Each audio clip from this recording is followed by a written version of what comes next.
Thanks for coming, everybody. We are kicking off our Bike Shed Moto Show 2025 Shed Talks, and these are a lot more informal than they look and feel right now.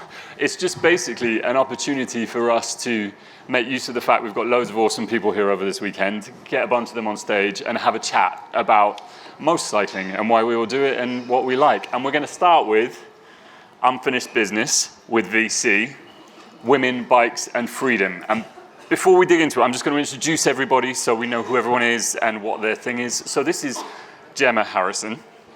And following a career in luxury fashion, Gemma founded VC. And VC, we will dig into all of that later. But essentially, it's a pioneering community dedicated to helping women find their ultimate freedom through motorcycles and adventure. 10 years ago that started. We also have Shardine Taylor-Stone, musician, songwriter, award-winning community organizer. And Shardine started riding very recently, so we've got new rider, and we have Annalise Seeley, who is a key member of the VC community, organizes Camp VC, teaches in the Moto School, and many other things, runs her own business, The Full Bride, a bridal studio. So we've got a lovely group of people with a whole range of experiences, and we are going to dig into it, and I'm going to stop talking. So, Gemma, let's start at the beginning. Well, thank you for that very nice intro, anyway. Before we dig into VC, I want to hear your guys' first motorcycling stories. So, what was your first foray into motorcycling? An absolute disaster, actually. I never thought about getting into motorcycles. I wasn't in a family where I grew up around them. My dad restored vintage cars and old cars, and I came from a household where everyone used their hands and fixed things. So I wasn't far from it, sort of smell of petrol and oil, but motorbikes my dad gave up long before I came along. He was told to give it up. And so I was around 26, I got married, and my husband, with our wedding money, he did ask permission, but he used our wedding money that we got to buy this little 125, this little motorbike. He very quickly moved on to this big Triumph and was like, do you fancy giving it a go? And I was like, do I?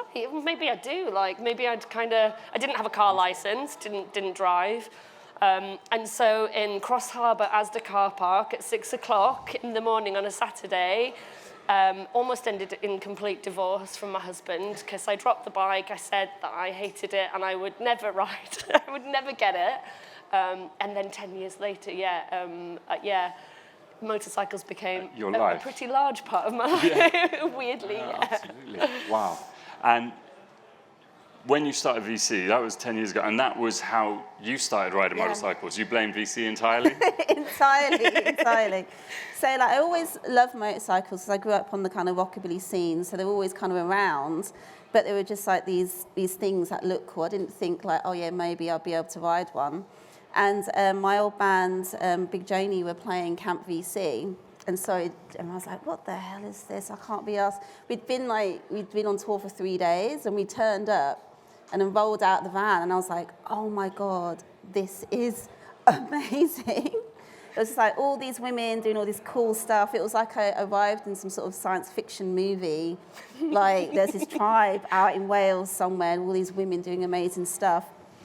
So I saw that they did the moto school afterwards, and I was like, okay, I'm definitely going to do it now. And that was my first time on a bike on one of the Heralds that you guys had, yeah. And then from there... when was this? This was literally last year. Right. So I only got my CBT in the middle of winter in December. Perfect. Last year. The worst timing. So I'm like, oh, I don't have to wear so many clothes now, so it's good. And I would not be riding, and now I'm like out going to Rikers and all kinds of stuff now, so it wouldn't have happened without VC. Amazing. And Annalise, for you, when did you start motorbikes? For me, it was like 7 or 8 years ago, and I ran into a friend of a friend one day, just totally ran me, and they were catching up, and she was like, yeah, I'm getting my motorcycle license, and I was like, what the hell? Like, I didn't know women can ride motorcycles. And then I just went and did it, and went straight to a full license. And then my first ride out was from the Bike Shed to Camp VC. And I just met someone in the group chat, and we were both new riders. We were like, yeah, we'll go together. Got hit by a Land Rover on the way out. we were filtering in standstill traffic and they just went for a space that was coming up and they hadn't checked. And I was like, cool. And my brake lever had broken off and my right foot was so swollen I couldn't use my brake foot either. And I was like, yeah, I think I'll just keep going. I think, it's only another hour and I think I'll just get there and see what happens. I'll just like come to a rolling stop or something. It'll be totally fine. And got there and I was like, hi guys, have you got any ice? And then basically was that girl the rest of the weekend, like raging, like putting my foot up and then like partying, and then that was that. Met Gemma at a meetup after that at the Bike Shed, and that's the start of it. Do you know, I remember some of those early ride-outs too. So Camp VC is in Wales, Yes. where you're now based. Yep. You like it so much there. Yeah, And needed to get out of London, get some space. it's a long ride from London to Wales, and I remember some of those early rides when you were going out. 125s, man. 125s, going all the way to Wales, and people doing it for their first Yeah. big ride on a 125 from Bike Shed to Wales. I was like, Like 8-9 hours. And you know, These like guys when these guys ride up and they get to site, we've got stickers for them with little snails on that said, I rode a 125 to Camp VC, that you can put on this sticker, so it's like a badge of honour for people now. I think there were 2 girls that did it on monkey bikes one year. Yeah, Monkey 2 bikes. girls on monkey bikes. That's brilliant. All the way from London. So Camp VC, let's rewind a little bit. So Camp VC is like the ultimate expression of VC, but how Yeah. did VC start?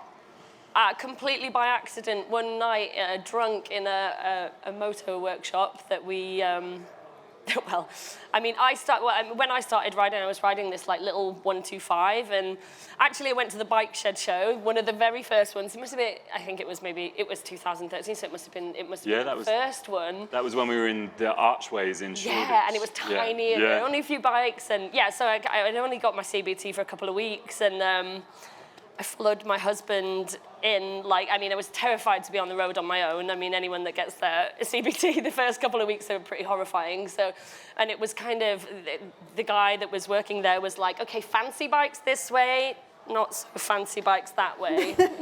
My husband gets ushered into the fancy bikes area, and I'm like, hell no, I am not letting him leave me because I will be terrified on my own. Pulled in on my stock Yamaha 125 SR. Literally, the mirrors were like this big, like dinner plates. Perfect. I pulled in and there were 2 guys, having a look at the bikes, and they laughed at me, and just the wrong girl to have done it to, because it was like a red rag to a bull. So I was like, fuck it, I'm gonna start to learn how to customize. I'm gonna start to learn how to build bikes.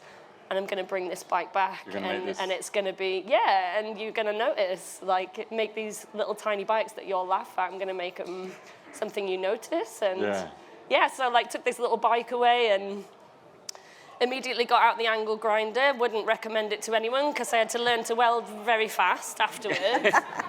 Cut off far too much shit that I definitely shouldn't have. But yeah, this little bike slowly started to come to. I learned how to spray, I learned how to weld, I learned how to rebuild the engine, and then this little bike was featured in lots of custom bike magazines, ones that you wouldn't even think as well. Dice got in touch, didn't they? Dice magazine, which is strictly choppers usually, but the guys there were awesome. They were just we think what you guys are doing. And by this point, my friends had started to get involved a little bit as well and pick up these shit old bikes. And they were just like, what we think what you're doing is why everybody got into bikes, just having fun with your friends, cheap little old bikes, stripping them down, giving it a go. So what if it doesn't work? Late night beers and giving it a chance. Learning how to do it all, yeah. Yeah, and then we just basically, we couldn't find many other women that were riding in our area who were we were pretty naive at the time, but we kind of made this little Instagram account and says, right, okay, well, let's just put out a shout out to say if any women want to learn to ride, we'll teach them in the little car park round back of our workshop.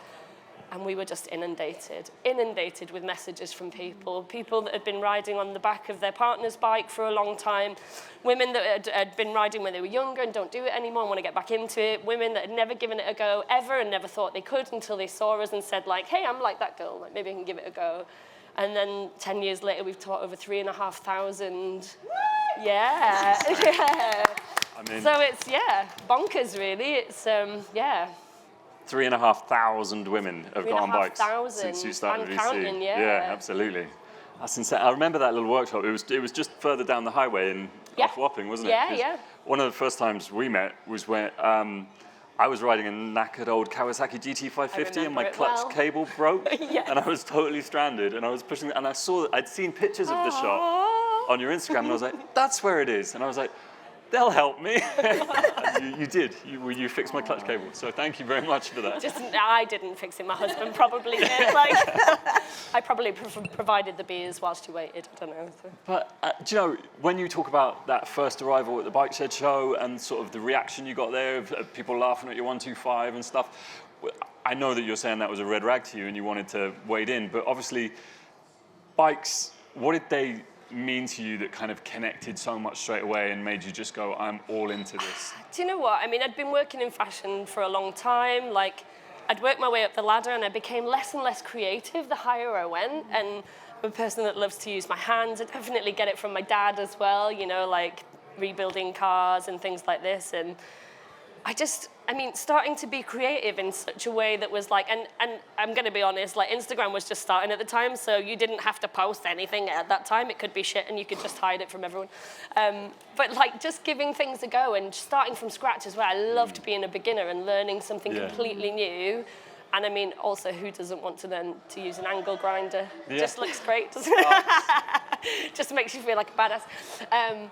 Yeah, it was just being creative again and also just like getting back to doing something practical but also doing it in such a place where, I mean, I was really privileged because all the guys around me as well that were riding, they were awesome. They were just like, yeah, I'll teach you how to weld. Yeah, you know, like, or like, you know, I'll teach you how to spray or stuff like this. And actually, like a lot of people in the wider community, like we were getting messages from like, old dudes in the chopper scene that were just like, do you know what you're doing is sick, because it's reminded me of what bikes was like before all the politics that I got into and stuff, and like how pure it can be just to like tinker with your mates and just say, hey, do you want to give it a go as well? Come on, like let's learn together or whatever. So it was, I guess for you, trying something new, that was what got you into it as well, right? It really was. I mean, it was kind of like a post-divorce, I'm going to buy some leather and get a bike kind of thing, really, to be honest. Yes. But I think like having been in a band, so like when I started the band, I'd learned how to essentially play drums on stage in the band.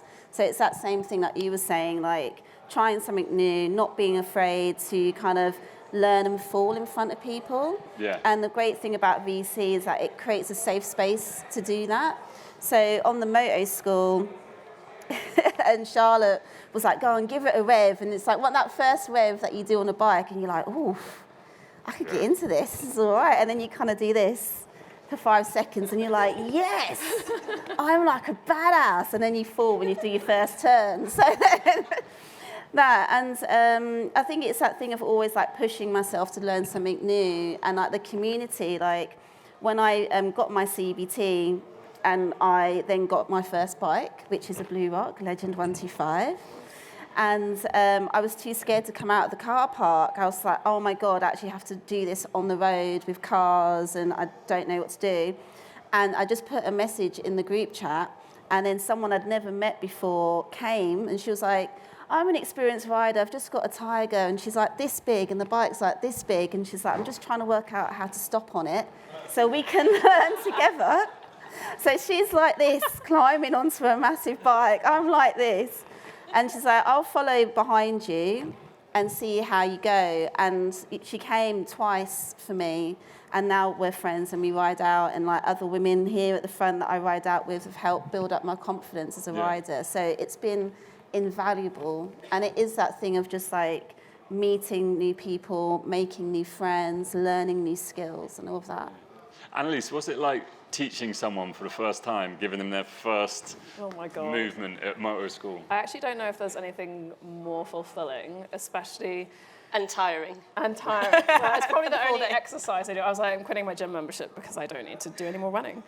But like, everyone turns up and everyone's super quiet and super nervous and, you know, don't really want to talk to each other, and they're a little bit, don't know what the day is really going to hold for them. Mm-hmm.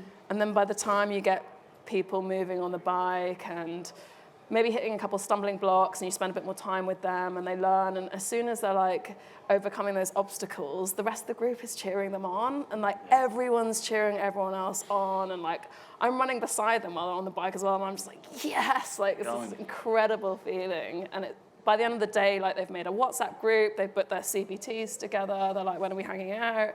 It's incredible. Because that's so important, because getting new people onto motorcycles is something that the whole industry is always trying to do. It's like, how do we get people onto motorcycles? And for me, when I was a kid, it was really easy. I took my CBT on my birthday and I went. And now it's so much harder and more complicated than that for people to get on bikes. And it's also really expensive and really prohibitive. And then when you add on to that, you were telling me about your CBT experience and sort of how it's an intimidating thing to do, but making it It is, but then, it's a difficult one because you just need lots of different avenues for lots of different people and just lots of different ways to try motorcycling because, a lot of people like learn in a field on their mate's dirt bike when they're young, or, they have a partner that rides and they can give them a go. But what about the people that don't? What about that you don't have a friend with a bike who, if you see yourself like, oh, maybe I could be a rider, maybe I could try that. So where can you start? When can you try it out? And also, where can you have like that relaxed atmosphere where it's not like, go to a CBT centre, get on the bike and literally be on the road that afternoon, having had to learn gears, having had to do all this for the first time. You might not have a car licence, you might not know any of the rules of the road. Also, when I did my CBT, I'd already ridden in Asda car park very badly a few times. And I went to my CBT, and it was just a bunch of guys on scooters and just me on this little 125 motorbike. But, the most unlikely ally in the world was, Joe, my motorcycle teacher, chain-smoking ex-army dude, and he was just like, well, you're more of a bloke than any of this lot, because you're the only one on a motorbike. And it was a bit of a backhanded comment, but I was like, fuck yeah, let's go. Yeah, let's do this. I was still absolutely cacking myself, but yeah, I did it, and I was actually really proud, and he was, my biggest cheerleader throughout it. He was, really cool. So you do find supportive people in the most unlikely places sometimes. So it's not that all CBT places wouldn't work, no. but yeah, teaching at the motor school, I've heard some absolute horror stories as well. And teaching, it has to be well over 1,000 that I've personally taught now as well. This stuff, we had one girl that came, she had always wanted to ride ever since she was young, didn't have a way in. Went to a CBT place, was just not confident in the morning, and for some reason the instructor let her go out on the road.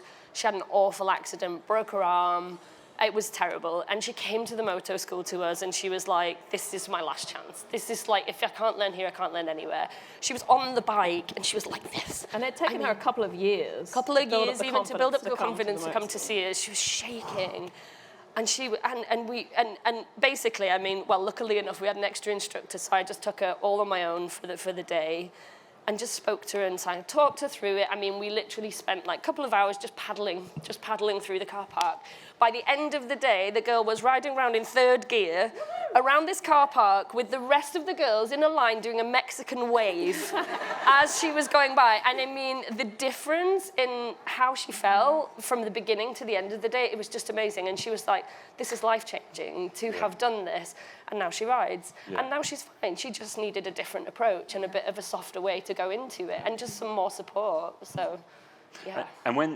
So we've spoken a lot about starting riding, but then when you've got bikes, this freedom, the big word on the board, we were talking about this earlier, and just sort of how a bike is not just liberating in terms of being a means of travel, it's something more, and you find that a lot, don't you guys? Yeah, definitely. Yeah, absolutely. For me, it's been a complete lifestyle change. I actually get up early on a Saturday morning to do things. For a musician, that's rare. No, but it is the focus that it's given me. So it's okay, I'm going out, so on Saturday I want to ride with my amazing friend Gemma maybe. It's okay, I'm going to do this, I need to prepare that. And now it's when I want more bikes, which is always the way, where am I going to put them? So then it's well, what do I need to do to be able to do that? And it really does kind of inform your life in a way which I never thought that it would be. And also, starting to do workshops in the moto school that's connected to VC, so learning welding, learning electronics and all of that kind of stuff. So as a musician, I know a bit of that anyway, so trying to transpose that knowledge over has just been absolutely incredible. And definitely think it's like, this is kind of the most happiest creative point that I've been in for a while, and it is really just through motorbikes. Right. Did you see anything in the show you got your eye on for number 2? Quite a few, actually. I love like, we're getting to bike chat now. No, I love like kind of late 70s, like Japanese bikes, like Kawasaki's, and I just love the kind of boxy design and stuff like that. And I think, you know, like, it's great to see like women riders as well, but like I'm also influenced by like a lot of men. Like I love Steve McQueen for several reasons, but also the bikes as well. You know, and just like get the whole culture and having great conversations with other women where it's like we're just talking about bikes and we're talking about what bikes we're going to get, and it's like our version of a girly chat. Yeah. And I really love that. And we were talking, because the sort of loose theme of the show, it's less a theme, it's just more our mission statement for a long time has been preserving motorcycle culture. And for me, that's at its best with custom bikes and the community around that. But when we were speaking about this, like, motorcycle culture hasn't always been kind or useful or in any way supportive of women getting into this. And how does that sit with you, preserving motorcycle culture? Well, I would kind of argue that preserving it the way it is like historically stood is probably not the way. I think preserving and like evolving it, because surely that's where the excitement is when motorcycle culture or any subculture, because it all came from like, you know, Outlaws or Steve McQueen or like all these cool, amazing like backgrounds and stories and people, and you know, so pushing it forward, like finding all these new stories. So how do you make it fresh and new? Well, you get more people. More people that haven't done it before. You welcome it, you welcome them, you open it up to just this broad range of characters, and all of a sudden the freshness is there already. Like in our community, it is younger. Like we get, I mean, at Camp VC especially, I mean, we've had women from 18 up to 70 come to Camp VC and ride motorcycles and skateboard and, you know, I mean, all of the stuff that we do there. And so like, progressing it just means opening it up to everyone and welcoming everyone into this thing where you can just, you know, you can learn and try something new. Like we always say at Camp VC, I honestly don't care if somebody rides a motorcycle at Camp VC and never rides again, but the thing that it gives you the confidence to go and ask for a pay rise. It gives you the confidence. You feel like such a badass that you take it with you afterwards and you can take it into all aspects of your life. Yeah. I mean, that's usually why you end up with 5 bikes in your garage and... like, you know, an insurance bill that's bigger than your mortgage, but it does take over your life, but there's a reason, and it's because of the freedom, it's because of the adventure, and it's because of being with your friends. Being with your friends, human connection, which, fucking hell, I mean, we're losing nowadays. Like, there's an epidemic of people, like, looking at phones. Like, this is a way to connect with people, to use your hands, to be creative, to do something new. Like, who doesn't want that? Like, there's no reason why motorcycles have to be preserved. Like, it should just, that stuff, like, is just automatically amazing. So why not get involved? And I was really enjoying when we were talking, because there's all the news stories, obviously, but then I think just awesome stories that haven't been told yet. I mean, downstairs in our cinema room over the next 2 days, we've got Motorcycle Mary, which is an amazing story. That's awesome. That. I know you guys did the talk with Elspeth Beard a few weeks ago, and she was the first woman to ride around the world, wasn't she? And her story and her book are amazing. And then you've got like Charlotte Kane's in Angels of Dirt, which we're screening later on today, which is an awesome story. And while we were chatting this morning, if you've seen the Osset stunt display downstairs, Patsy Quick of Desert Rose, the first British woman to complete the Dakar, she was down there getting jumped over by a bike, and I think she was a terrible advert for this because her arm's currently in a cast, so she's lying there being jumped by a bike. Not very convincing that it's always worked. Not correlated. But yeah, I guess there's loads of role models out there, but it's also putting out new ones. Yeah, definitely. And it's also just breaking down a few of the old traditions, like, you're not a proper rider if you ride a 125. Yeah. You haven't been riding for long enough. It's bullshit. Yeah. You sit your bum on a motorcycle, you are a motorcycle rider for me. So you don't have to be part of a club or a gang. You don't have to like ride with a, you know, like I've been into choppers for years. Like I was in the chopper world for a bit. Wow. No, it was just too pretentious for me. But I still ride my chopper. I'm a mum with 2 little boys. I ride dirt bikes. I just don't fit into a category. We don't have to fit into a category. Yeah. No. Also, you don't have to call yourself a biker. You can literally have it as an and. You can be, you know, the most makeup, like red lipstick, you know, like all the, and you know, and you ride bikes. You know, you can be a skateboarder and you ride bikes. You know, it is a bolt-on to your life that will improve and change it massively. And you don't have to like fit into any of it. Yeah. You can just be like, It's- you know, Camp VC, we've got all kinds of bikes. We've got every bike under the sun. We've got like 1950s Triumph chops right up to like massive adventure bikes and like the amazing women that ride them because they're big. Thinking about what you were saying about conserving motorcycle culture. So I've had too many beers today and anyone. She's had one. But don't drink and ride, people. But like, I got into a conversation with a guy quite recently, and I'd been for a ride, and I'd just been doing some test rides on a big bike, because my mods are coming up, which I'm very nervous about. So wish me luck, everybody. And they said something to me like they were speeding and all this kind of stuff, and I was like, I'm not really that impressed by you kind of doing that. And they turned to me and went, well, if you want to ride your 125 or a basket and some ribbons, then you can go and do that. So now You need to buy a basket and some ribbons, I always wear please. ribbons in my hair when I ride now. So, but it's that kind of. Do you know what, though? Some of the best bikes that I have ever seen that have been built mostly by women, I mean, sparkly tanks rule, sparkly grips fucking rule. Like, I've seen, like, heart-shaped backlights, they rule. Like, I've seen a unicorn horn. Exactly. Like, I've seen the lot. Exactly. Yeah, but just have fun with your bikes, you know? And also, like, I love a bike that you can drop. Exactly. Like, a bike that's not fancy, that you can drop and beat up and have fun on, like... And it's the thing of like, you know, like what is that culture? What is that culture telling us? That we all have to be obsessed with power, I mean, we like speed because we're riders, but like, it's like the enjoyment of actually doing it, you've taken that away. It's like, why can't I have a bike with a little doggy chihuahua in the back on, like, I should be able to do that. I'm enjoying seeing the scenery, I'm enjoying being with my friends, I enjoy the feeling of the movement and the air on my body, getting out of London into the countryside. That's what it's about, and everybody has a different thing that they're into. But being exclusive kills bike culture. Yeah.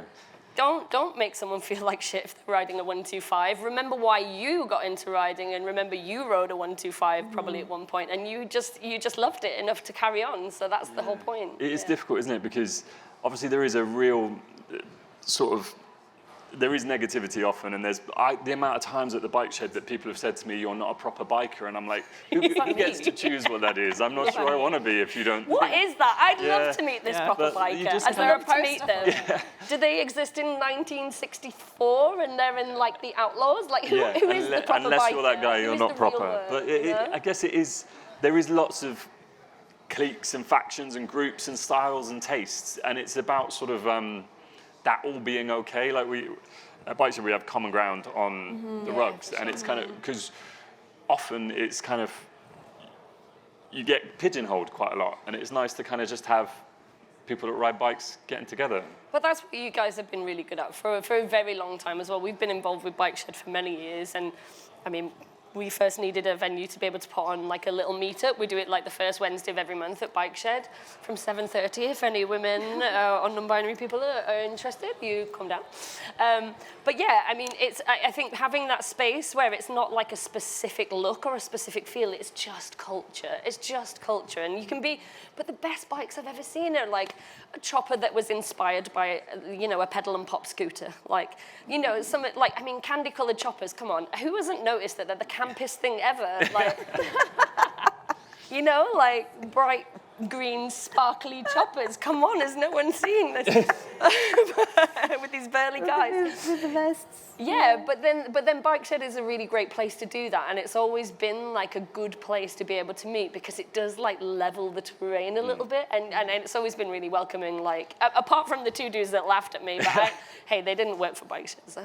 You know, it's funny because even though that's what we try and be, is like a place where I get that it's also intimidating when people come and they go, riding down the drive is suddenly this. Between those tables. It's the really most narrow. terrifying. Yeah, but and it's It's like the final boss of like license is driving into the bike shed and not Yeah. letting you. it was never intended to be. But Yeah, that's what they all say.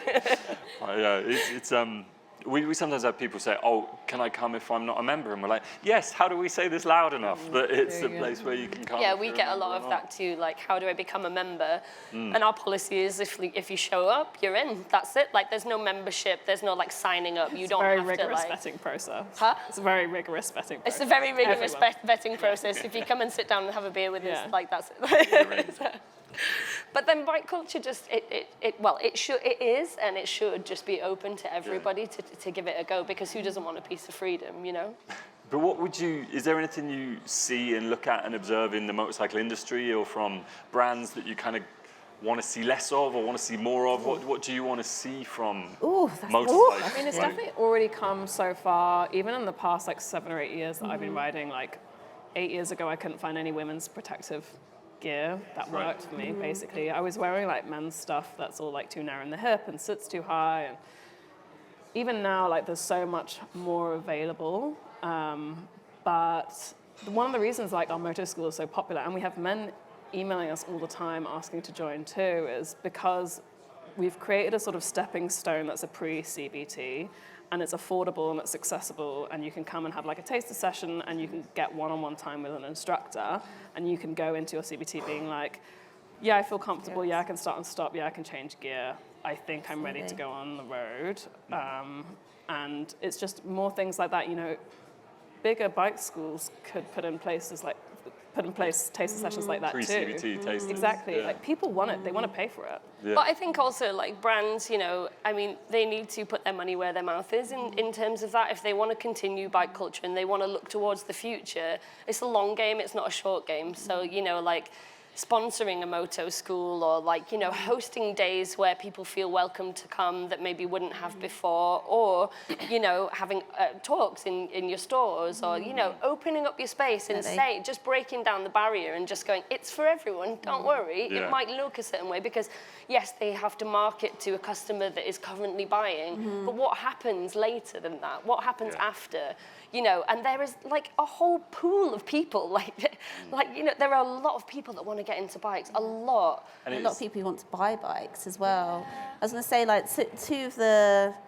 Actually, I was actually looking at YouTube last night, and Indian Motorcycles have been doing some really great content on YouTube, really exploring the history of their brands and like really connecting with indigenous communities and like having their voices in like filtered through the brand and stuff as well. So kind of like modernizing and being more inclusive.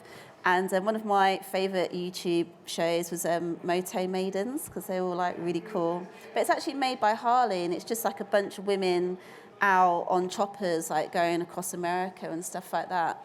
And it's like, you know, we have money. We have money to spend, you know, like we want to buy bikes, we want to go to motorcycle things, we want to buy gear. There's like a whole market of people there that are not really being included in what... of the population. Exactly, 50% of the population not being included in like, you know, where these brands are thinking about who's going to buy their stuff. But we're not going to buy it unless you tell us that we can.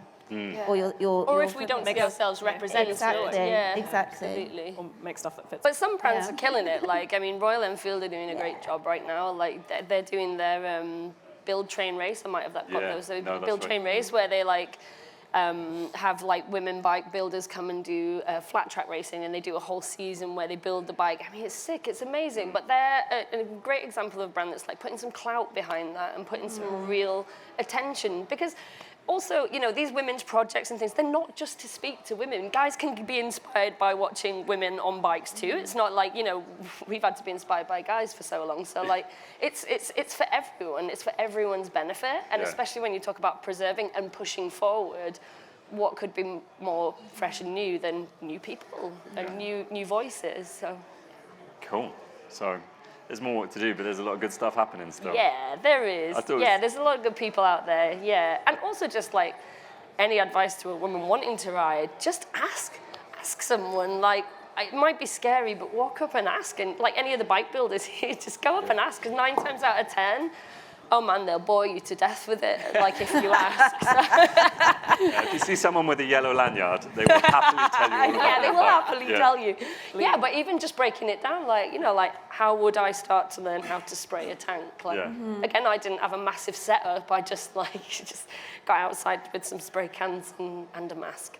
And messed up lots of tanks before I managed to get any good, but I'm still not that good, but it's fine. Yeah.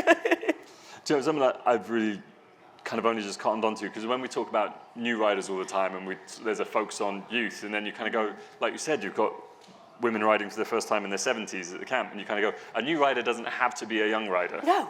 It's like you can start this at any age. You haven't missed the boat. We've Had had people some come with their amazing mums women come to learn. the moto school. We've had women come with their daughters who have been a pillion for years, and then they come with their daughter to learn to ride on the same day. Oh, it's so fucking cool. That's really cool. It's awesome. Yeah. But when I was at Rikers recently, me and my friends met a guy who was 70, he'd retired, and he used to ride when he was younger, and he was like, oh, actually, I just kind of want to get back into it again, because he was trying to sell me his bike.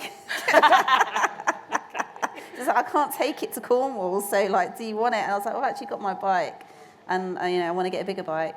But I just think that the things are shifting a bit, and I think, you know, having really amazing smaller bikes as well is allowing people to, maybe they were big bike riders all their lives and they just want something a bit more chill as they get older. And so it's just kind of expanded now with like so much access to different things that we can do. That's one of the things I love about, I'm always terrible, it's like the 40 horsepower mod to the license thing. That's one of the great things about the license thing, is there's suddenly this great glut of bikes from Triumph, Royal Enfield, that these 40 horsepower roughly bikes are so much fun to ride. Oh, yeah. And using all of that as opposed to a little bit of a lot more is so much fun. Do you know, like, I've still got the little 125 that I built back in the day, and I still love riding it. But my favourite bike that I've ever bought is a Honda CRF 100, little tiny dirt bike. And I challenge everybody to ride that bike when they come to visit our place. Nobody leaves without a smile. That bike, I mean, you can race them at the DTR8. I mean, tiny bikes rule. Yeah. Because you can fall off and probably not hurt yourself that much. So like, if they land on you, you can actually pick them up again as well, which is lovely. quite handy. But we rode like 125s for years. I had my CBT for 4 years before I finally got my license, because I had to go ride in America. But I was just like happy. They're great in the city. They're cheap to run. You know, they're fast enough. I mean, Christ, like most of London's 20-mile-an-hour traffic now, isn't it? So, but they're just brilliant. And so if there are like lots of barriers to riding, cheap little 125 old bikes, and you can make them look quite cool as well. And you know, there's like mutts 100%. now and stuff like this. There are actually like pretty well priced ways in. Yeah. But what you shouldn't do is feel like you have to move on to a bigger, more expensive bike. Just like this, you can ride a 125 for ages and have lots of fun. You just can't go on a motorway, so it takes ages to get anywhere. Guys, you know, it's been so lovely chatting to you guys. And I love everything you do with VC. I've got 2 young daughters, and I love that you're sort of making it so easy for girls to go get on bikes, and I can't wait to see them do it as well. So, When are we booking them in? Well, soon, we'll get them on there. Is there anything else we want to talk about before we wrap up? What have I missed? I had a page of things to talk about I've ignored. Just ignored it. Yeah. That's how these things go. No, I mean, massive thank you to Bike Shed. Shout out to you been guys great for letting us kind of come and speak. But yeah, for always supporting VC, because it definitely means a lot, and it means a lot to a massive community of people. We've got our motor meetups that they happen first Wednesday of every month. First don't they? Wednesday of every So, month, yeah. See you in the next one. Yes. Thanks very much, guys. Thanks to our team.